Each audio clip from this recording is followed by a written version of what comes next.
नमस्कार।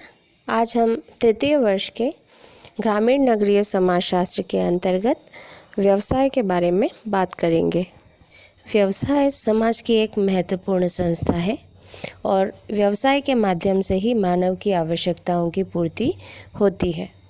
व्यवसाय का इतिहास भी उतना ही पुराना है जितना संसार के नगरों का।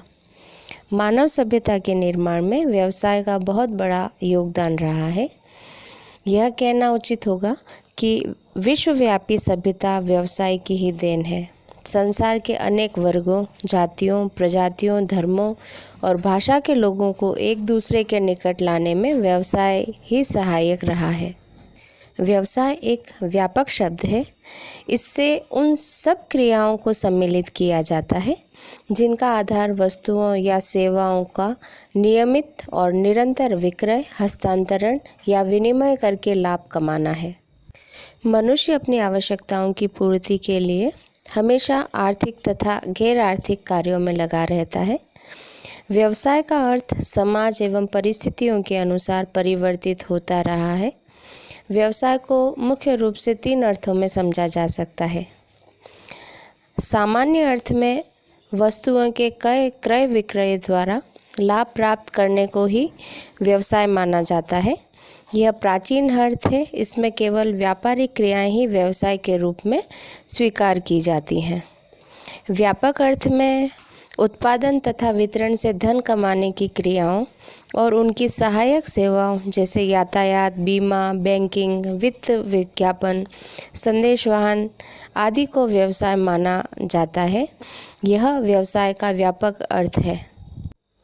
व्यवसाय के आधुनिक अर्थ में वर्तमान समय में व्यवसाय को ग्राहक सृजन, पारस्परिक संतुष्टि द्वारा मानवीय आवश्यकताओं की पूर्ति, संसाधनों के रूपांतरण द्वारा उपयोगिता सृजन, आर्थिक मूल्यों के विकास तथा राष्ट्रीय संपत्ति के निर्माण की प्रक्रिया के रूप में समझा जाता है। जहां विकासशील राष्ट्रों में व्यवसाय के व्यापक अर्थ को स्वीकार किया गया है, वहीं विकसित अर्थव्यवस्थाओं में व्यवसाय के आधुनिक अर्थ को स्वीकार किया जाता है। अगर हम परंपरागत रूप से देखें तो व्यवसाय को एक आर्थिक क्रिया माना जाता है। इस दृष्टिकोण से व्यवसाय वस्तुओं और सेवाओं के उत्पादन तथा वितरण के द्वारा धन कमाने का एक कार्य है। इसे स्पष्ट करते हुए प्रोफेसर हेनेके ने कहा है कि व्यवसाय एक मानवीय क्रिया या गतिविधि है जो वस्तुओं के क्रय विक्रय द्वारा धन उत्पादन या धन प्राप्ति के लिए की जाती है। हार्ट के अनुसार वस्तुओं और सेवाओं के उत्पादन के साथ साथ सामाजिक रूप से विनिमय की संगठित प्रणाली द्वारा वस्तुओं तथा सेवाओं का वितरण करना ही व्यवसाय है। ची एवं फांग ने व्यवसाय को परिभाषित करते हुए कहा है कि व्यवसाय उन सभी क्रियाओं तथा संस्थाओं को व्यक्त करता है जो हमारे दैनिक जीवन के लिए आवश्यक वस्तुओं का उत्पादन करती हैं या सेवाएं प्रदान करती हैं। हॉपकिंस और डफ के अनुसार व्यवसाय संगठित क्रियाएं या गतिविधियां हैं जो व्यक्तियों की वस्तुओं एवं सेवाओं की मांग की पूर्ति के लिए की जाती है। इसी तरह उर्विक और हंट के अनुसार व्यवसाय कोई भी ऐसा उपक्रम है जो ऐसी सेवा या वस्तु बनाता है, वितरित करता है या प्रदान करता है जिसकी समुदाय के अन्य व्यक्तियों को आवश्यकता है तथा जिसके लिए वे भुगतान करने में सक्षम एवं तैयार हैं।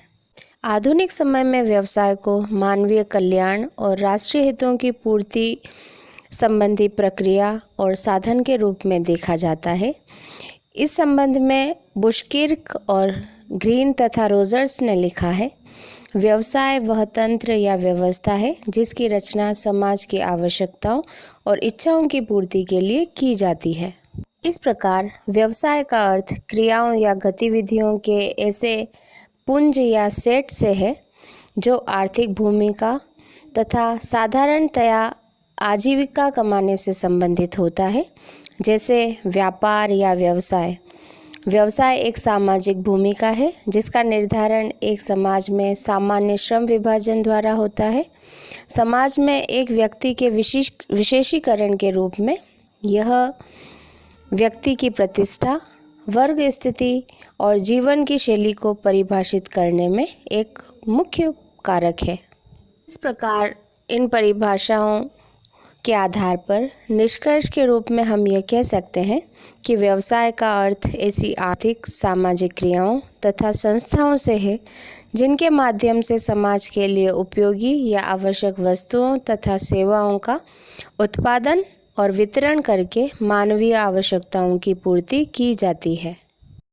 किसी भी व्यवसाय की विशेषताएं या आवश्यक तत्व सबसे पहले है मानवीय क्रिया। व्यवसाय से संबंधित सभी क्रियाओं का संचालन स्वयं मनुष्य ही करता है। प्रबंधक, कर्मचारी, पूर्तिकर्ता, ग्राहक, इन सभी रूप में व्यक्ति ही व्यवसाय का संचालन करते हैं।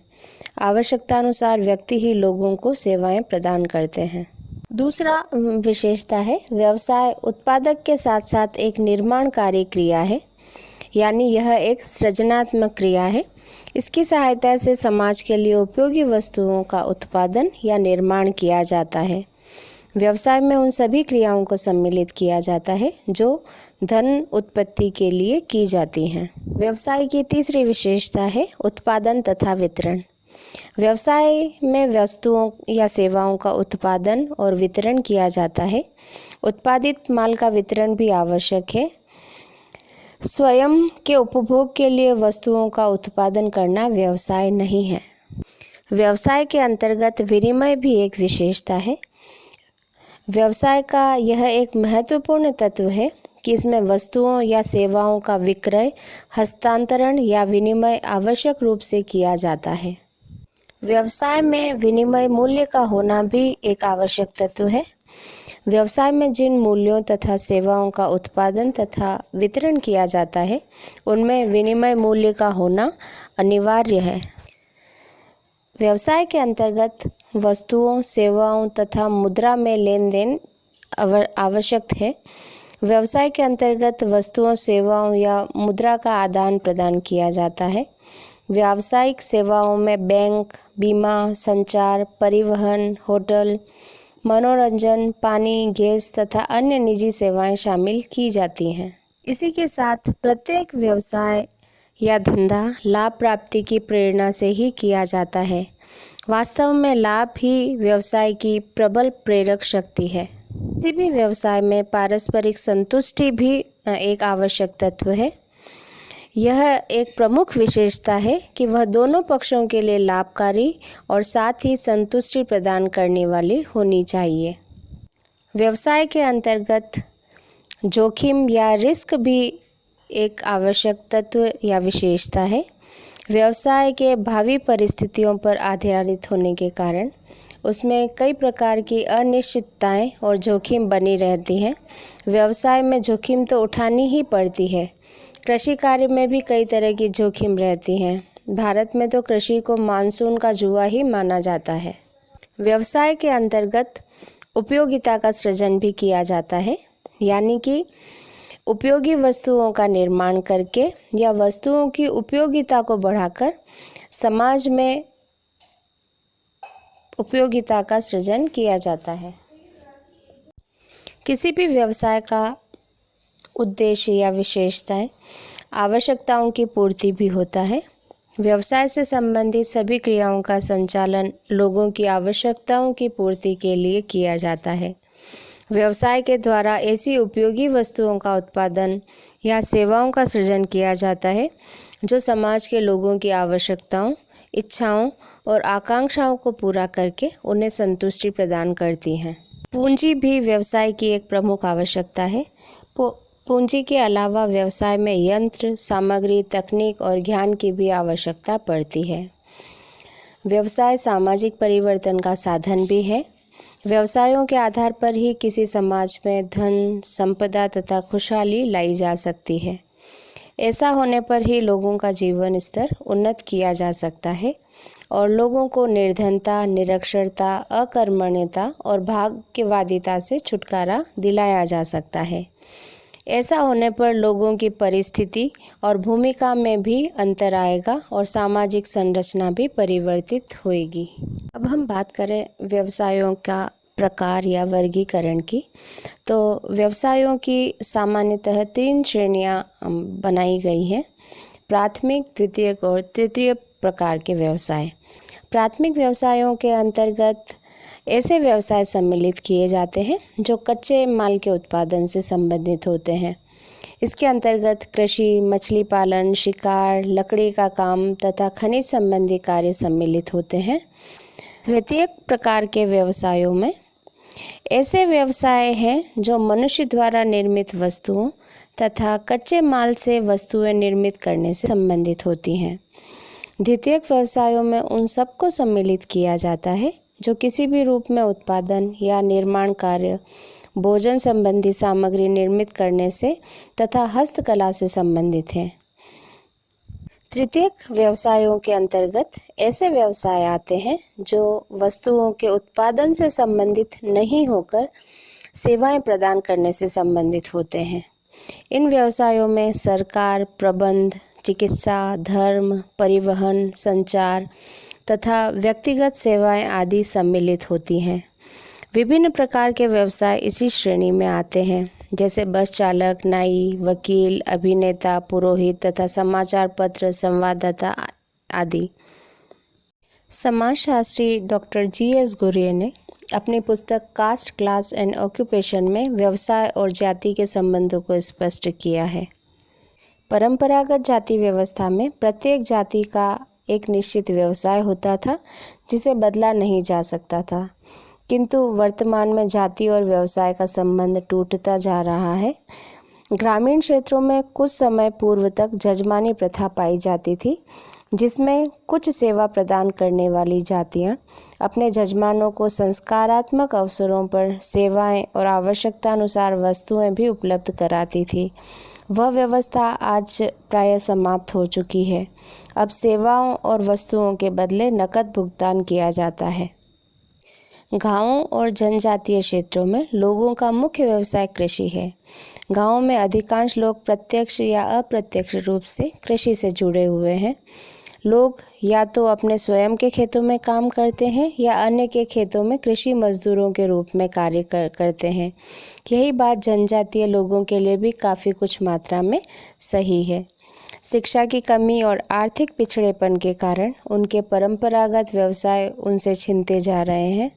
अब उनमें से भी जिनके पास कृषि योग्य भूमि नहीं है, वह मजबूर होकर दूसरों के यहाँ मजदूरों के रूप में कार्य कर रहे हैं या शहरों की ओर पलायन करके किसी कल कारखाने में नौकरी कर रहे हैं। कुछ शिक्षित ग्रामीणों और जनजातीय लोगों को आरक्षण का लाभ अवश्य मिला और वे सरकारी नौकरियां प्राप्त कर सके हैं। आज शिक्षा का प्रसार भी तेजी से हो रहा है। उच्च शिक्षा प्राप्त करने के बाद व्यक्ति अपनी जाति से संबद्ध परंपरागत व्यवसायों को नहीं करना चाहते हैं। जिन व्यवसायों को हेय दृष्टि से देखा जाता है, उनसे तो शिक्षित लोग दूर ही रहना पसंद करते हैं। बढ़ती हुई शिक्षा ने लोगों के लिए व्यवसायों के क्षेत्र में भी नए नए द्वार खोल दिए हैं। अब किसी भी व्यक्ति को अपने जातिगत या परंपरागत पेशे को अपनाने के लिए बाध्य नहीं किया जा सकता है। आरक्षण ने भी निम्न और अस्पृश्य समझे जाने वाली जातियों और जनजाति के लोगों को अच्छे जाने माने व्यवसायों को अपनाने और विभिन्न क्षेत्रों में नौकरियां करने की सुविधाएं उपलब्ध करवाई हैं। अब यदि हम नगरीय क्षेत्रों की बात करें तो वर्तमान में औद्योगिकरण के कारण नए नए व्यवसाय पनपे हैं। नगरीय क्षेत्रों में इन व्यवसायों का किसी जाति या वर्ग के साथ कोई संबंध नहीं है। इन्हें अपनाने के लिए प्रत्येक जाति का व्यक्ति स्वतंत्र है। नगरीय क्षेत्रों में व्यवसाय संबंधी काफ़ी परिवर्तन हुए हैं। अब वहाँ जाति और व्यवसाय का संबंध काफ़ी कुछ टूट चुका है। नगरों में भी आज कुछ जातियाँ ऐसी मिल जाएंगी जो जातीय आधार पर अब भी सेवा प्रदान करने का कार्य करती हैं। नगरीय क्षेत्रों में औद्योगिकरण, बढ़ते नगरीकरण, शिक्षा के व्यापक प्रचार प्रसार के कारण लोगों को नए नए व्यवसायों को अपनाने का अवसर मिला। अब विभिन्न जातियों के व्यक्ति कारखानों में एक साथ काम करते हैं। अब लोगों को डॉक्टर, वकील, इंजीनियर, प्रोफेसर, अध्यापक आदि व्यवसायों को अपनाने का मौका मिला है। अब प्रत्येक व्यवसाय से संबंधित व्यवसाय संस्कृति का विकास होता जा रहा है। आज व्यवसाय संबंधी विविधता हमें देखने को मिलती है और साथ ही लोगों के लिए नौकरियों के अवसर भी बढ़े हैं, लेकिन इसके बाद भी देश में बेकारी की समस्या अभी भी बढ़ रही है। इसी के साथ आज का ये वीडियो यहीं समाप्त करते हैं। फिर मिलेंगे एक नए वीडियो के साथ।